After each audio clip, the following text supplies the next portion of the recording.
આજે આપણે વાત કરવા જઈ રહ્યા છીએ વિજ્ઞાનના એક રસપ્રદ ટોપિક વિશે ઉત્પ્લાવક બળ.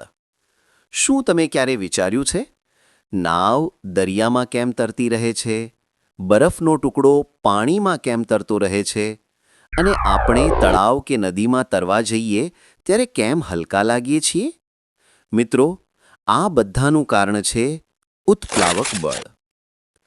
જ્યારે કોઈ વસ્તુને પાણી કે અન્ય પ્રવાહીમાં અંશતઃ કે સંપૂર્ણપણે ડૂબાડીએ ત્યારે એ પ્રવાહી એ વસ્તુએ ઉપરની તરફ ધક્કો આપે છે.